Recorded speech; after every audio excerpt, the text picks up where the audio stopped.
Triputra Agro Persada menerapkan continuous improvement sebagai bagian dari budaya perusahaan agar tetap gesit dan terus berkembang dalam segala situasi hingga menjadi excellent plantation for the world.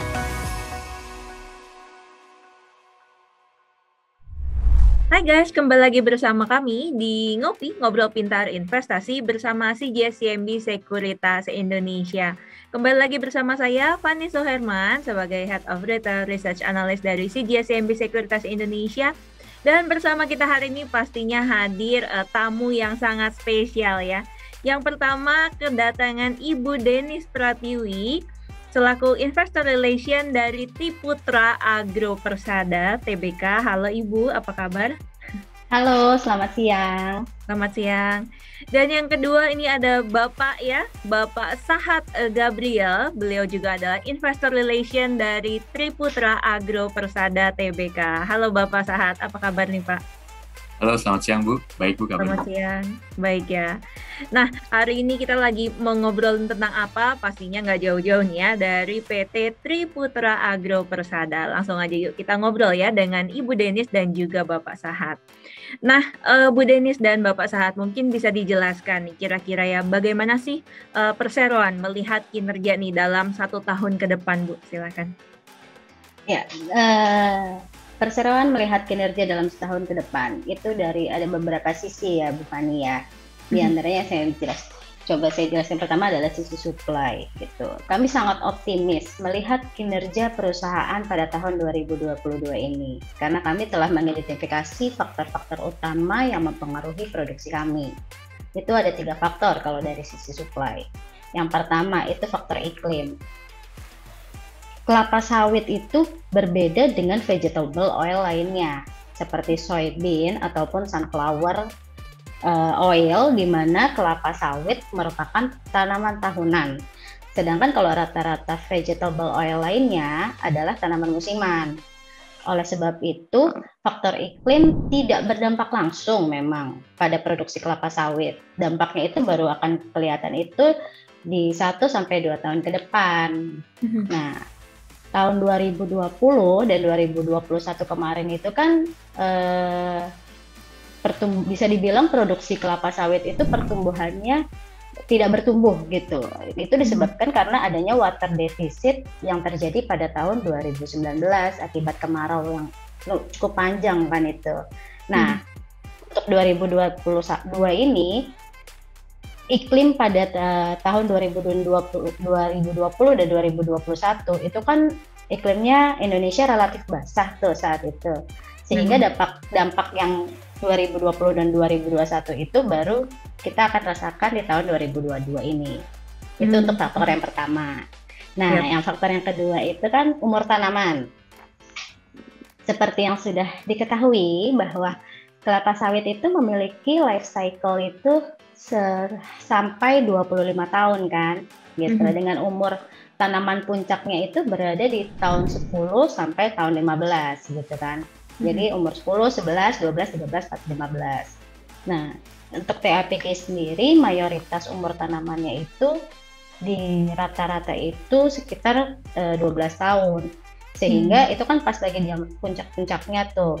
Kami sangat optimis dengan tingkat produksi kami di tahun ini. Itu tadi faktor 2. Faktor yang ketiga tentu saja adalah aplikasi pupuk dan agronomi praktis. Nah, TAP di sini selalu menggunakan pupuk secara optimal. Karena kami percaya tanaman pasti akan memberikan hasil yang sesuai dengan penggunaan pupuk yang optimal. Kalau sempat diingat-ingat itu di tahun 2019 saat kemarau panjang tersebut, saat harga TBS, harga CPO itu di sekitar 5.000 sampai 6.000, itu banyak perusahaan sawit yang memutuskan untuk mengurangi pemupukannya.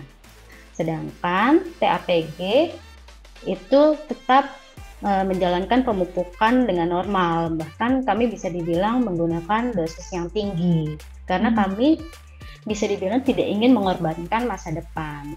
Kalau ibarat manusia gitu loh. Nah, di usia kami ini kan rata-rata umur tanaman kami itu kan masih remaja ya, di mana masih membutuhkan nutrisi yang banyak gitu. Nah, kalau seandainya kita memberikan nutrisi yang banyak, perkembangannya kan juga akan baik gitu. Nah, dari 3 faktor yang tadi saya sebutkan, kami sangat yakin pada tahun 2022 ini TAPG akan mengalami peningkatan produksi TBS yang signifikan. Dan khususnya pada perusahaan anak kami, kombinasi ketiga variabel tersebut diperkirakan akan meningkatkan produksi hingga double digit untuk tahun 2022. Oke. Saya lanjutkan Bu dari sisi demand. Kalau dari sisi demand, kami ini memperkirakan ini akan terus tumbuh ya, seiring dengan populasi yang meningkat, khususnya itu untuk makanan, oleokimia, sama energi. Jadi kalau khusus untuk di Indonesia sendiri nih, program mandatory biodiesel B30 itu juga masih akan jalan ya dengan optimal hingga akhir tahun. Kami ini memperkirakan alokasi yang 10,15 juta kiloliter ini dapat terserap di tahun ini. Lalu selanjutnya pada sisi harga, kami juga memperkirakan harga ini akan masih relatif lebih tinggi nih pada tahun 2022 dibanding tahun-tahun sebelumnya.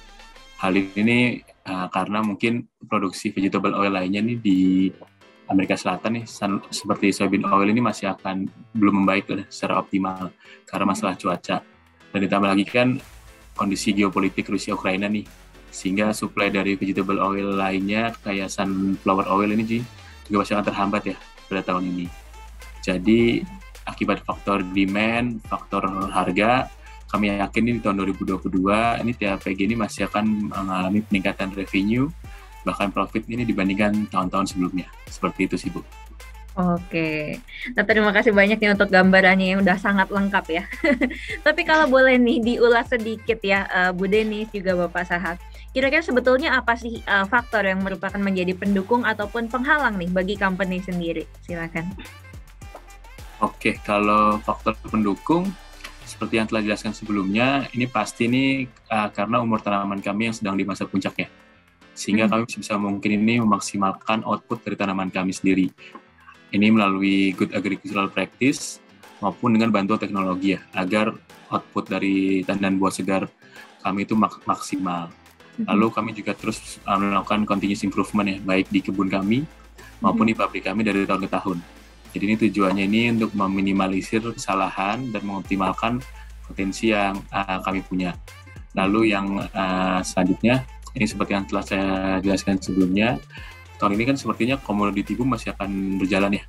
Jadi ini harga CPO masih diperkirakan akan tinggi, dan ini juga menjadi faktor kunci lah pada kinerja kami di tahun 2022. Seperti itu. Nah, kalau itu kan dari faktor pendukungnya. Kalau kami lebih senang menyebutkan mungkin dengan sebutnya tantangan ya, bukan ya. Jadi dari bisnis kami memang faktor iklim itu sangat menentukan. Dia selain bisa menjadi pendukung, dia juga bisa menjadi tantangan buat kami gitu. Nah, salah satu kendala itu memang iklim itu seperti halnya di waktu tahun 2021 yang tadi sebelumnya saya sebutkan, bahwa cuaca memang terlalu lebih ekstrim. Itu akan mengganggu proses panen dan logistik pengiriman tentu.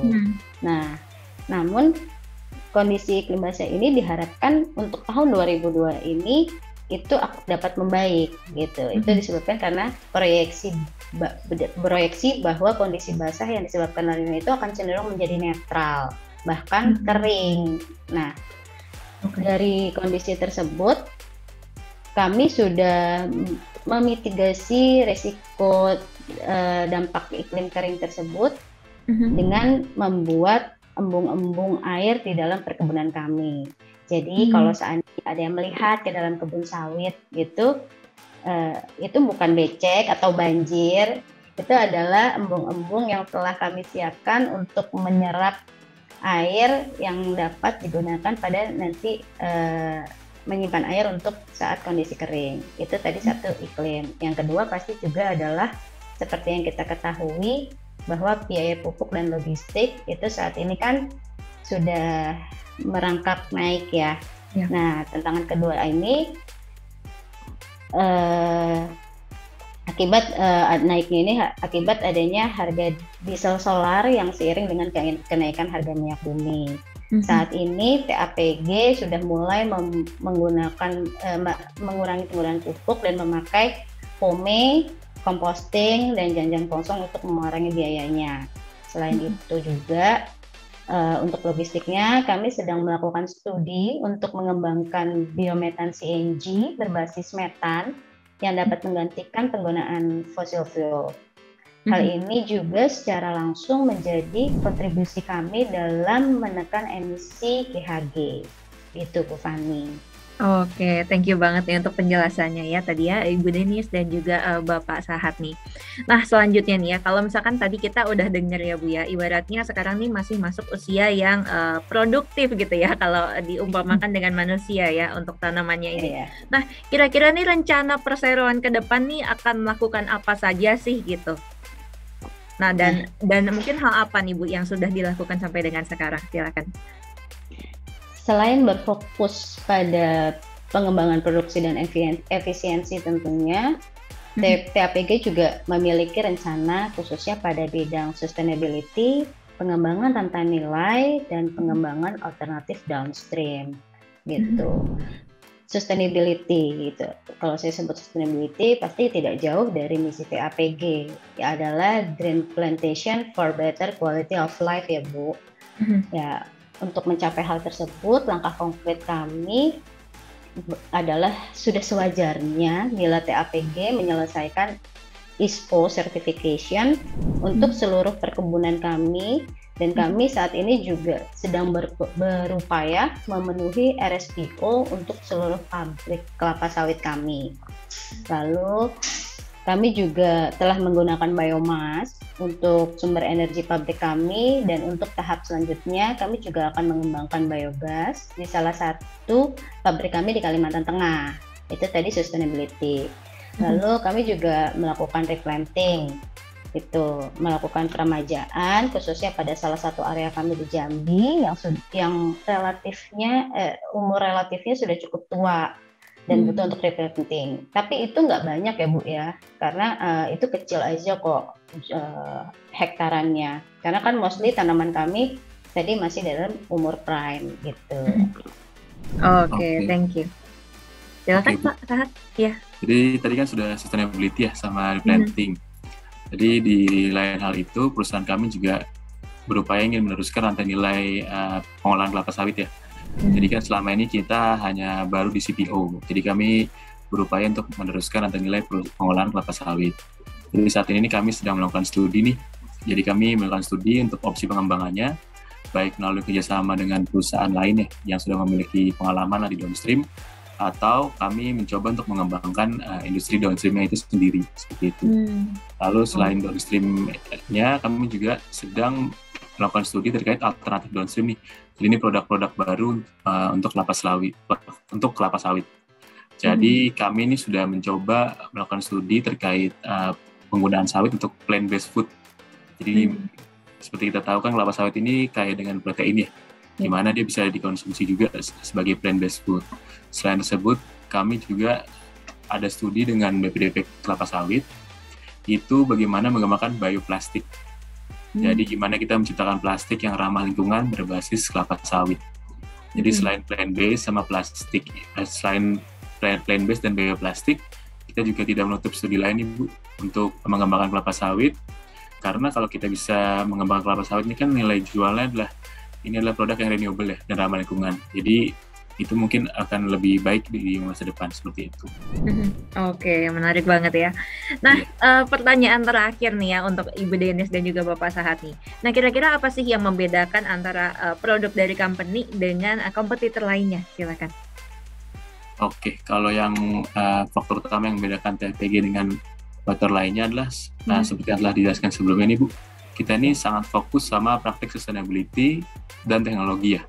Dan kita kan juga memang perusahaan yang relatif baru berkembang. Jadi kita lebih mengedepankan dua hal tersebut.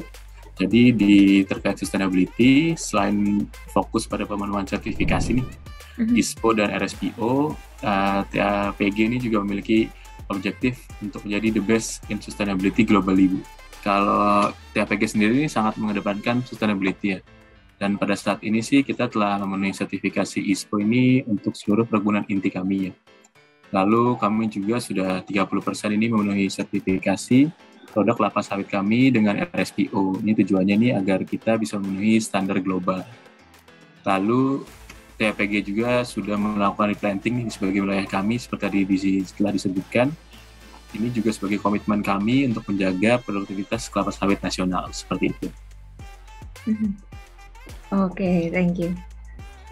Nah, terus selain itu juga seperti yang telah kami sampaikan ketika kami melantai di bursa, itu kami mulai menjajaki pengembangan midstream dengan membangun PKO dan biogas di Kalimantan Tengah. Gitu. Saat ini pembangunan PKO mil dan biogas tersebut sedang dalam proses dan rencananya akan beroperasi di semester 2 2022 ini.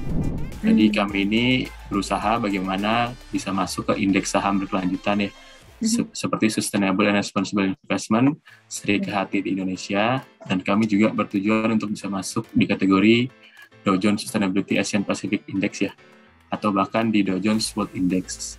Jadi kan kalau selama ini perusahaan sawit ini identik dengan image perusahaan lingkungan ya. Jadi dengan mendorong praktik sustainability ini kami berharap dapat merubah persepsi dunia tersebut nih Bu. Jadi bagaimana nih kan sebenarnya sawit ini kan komoditas yang satu-satunya memiliki sertifikasi berkelanjutan yang banyak nih ya. Ada ISPO, ada RSPO, dan gimana caranya kita bisa diakui oleh dunia nih bahwa industri kelapa sawit adalah industri yang berkelanjutan. Lalu selain berkontribusi pada lingkungan, kami juga tentunya ingin berkontribusi pada masyarakat sekitar, terutama dalam bidang sosial dan ekonomi ya. Ini saya ada contoh sedikit nih. Jadi dulu di salah satu area kebun kami itu tuh pada awalnya nih masyarakat itu banyak yang menolak kelapa sawit nih, karena image buruknya kan ya yang mengganggu lingkungan. Jadi awalnya kami susah nih mencari plasma kami yang 20% dari lahan kami nih. Jadi kita susah untuk mencarinya, namun seiring berjalannya dengan waktu, ternyata kita berhasil membuktikan nih bahwa kita berhasil merawat lingkungan sekaligus meningkatkan taraf hidup mereka nih. Dan sekarang ini banyak petani-petani plasma kami ini sudah bisa menyekolahkan anaknya itu di jenjang yang lebih tinggi. Dan bahkan kalau misalnya lagi ada rapat anggota koperasi ya, jadi petani-petani itu kan dulunya datang naik motor lah gitu. Sekarang ini sebagian besar itu udah naik mobil semua, udah naik taraf tingkat hidupnya lah, seperti itu. Pilar penting juga buat kami pada sebuah perusahaan berkembang adalah teknologi gitu. TAPG itu karena kan pilar penting lainnya itu adalah efisiensi kan Bu. Pengelolaan perkebunan untuk lahan kami yang mencapai lebih dari 158.000 hektar tentu membutuhkan energi yang sangat besar dalam proses operasionalnya kan ya Bu ya. Oleh sebab itu TAPG sendiri sebagai perusahaan berkembang menerapkan teknologi yang membantu proses produksi gitu. Kalau boleh saya sebutkan itu contohnya kami menggunakan areal mapping menggunakan drone gitu. Terus kita juga menggunakan remote sensing dibantu dengan artificial intelligence yang membantu identifikasi kondisi tanaman dan estimasi produksi. Terus ada juga kami menerapkan alat pendeteksi cuaca untuk blok perkebunan kami agar dapat melakukan pemupukan yang optimal. Lalu kayak di kantor di tempat kami itu di TAPG kami ada namanya mobile application. Jadi karyawan itu diberikan device Bu satu-satu gitu. Jadi kita bisa tracking perkebunan melalui GPS gitu. Jadi kalau di perkebunan itu kan asistennya itu biasanya akan inspeksi itu akan ketahuan inspeksi di blok mana aja itu ada rutenya. Berarti nanti pada gambar itu ketahuan blok mana saja yang sudah dan mana saja yang belum. Itu tuh nanti supervisor atau manajernya bisa melihat gitu, bisa dimonitor sampai ke kantor pusat juga. Selain itu di mobile application itu juga ada namanya EBCC, itu lebih paperless malah. Jadi kalau zaman dulu itu kan namanya panen, kalau udah dipanen terus buahnya dikumpulin di TPH. Nah ini tuh terus kan di checklist, ditulis, terus kertasnya ditaruh situ, belum lagi nanti kehujanan, belum lagi nanti hilang, terus harus dipindahin lagi kan, input lagi di komputer, terus salah, ada lagi gitu kan. Nah kalau ini enggak, jadi di tempat kami di Kemudian PPH bisa difoto ntar kelihatan kan ada berapa buah gitu kan. Itu tuh nanti sistemnya integrated Bu, ke pabrik, bahkan sampai ke kantor pusat. Jadi mempersingkat waktu, terus akurasi juga kan. Jadi kayak nanti lebih bisa mempercepat pengambilan keputusan juga gitu loh. Nanti kelihatan juga kenapa sih kayak gitu? Karena itu juga untuk meminimalisir losses. Jadi kita akan ketahuan mana buah yang sudah diangkut atau belum. Nah, selain itu, kita juga sampai sekarang masih mengembangkan mekanisasi dengan menggunakan fertilizer spreader untuk mempercepat pemupukan dan mini truck grabber yang membantu proses pengangkutan TBS dalam mempercepat proses panen. Jadi kalau dulu kan orang panen terus dibawa, kalau ini enggak, yang panen terus maju. Nanti yang di belakang gitu akan ngangkut sendiri pakai mini grabber tadi gitu. Terus kita juga sampai sekarang sedang melakukan pilot project berbasis drone untuk melakukan penyemprotan pestisida. Kenapa kayak gitu? Karena teknologi ini merupakan never ending journey kan Bu. Sehingga kami terus melakukan studi baik sendiri maupun juga studi bersama dengan tujuan pengembangan teknologi terus agar dapat membantu efisiensi faktor produksi dan optimalisasi output dari produksi kami. Itu aja. Oke, terima kasih banyak nih untuk info-infonya yang sudah diberikan tadi ya oleh Ibu Denis dan juga oleh Bapak Sahat ya. Gimana guys? Seru kan perbincangan kita kali ini? Jadi jangan lupa untuk like, comment, dan juga subscribe YouTube channel kami di CGSCMB Sekuritas Indonesia. Sampai jumpa di Ngopi, Ngobrol Pintar Investasi bersama CGSCMB Sekuritas Indonesia selanjutnya. Semangat investasi.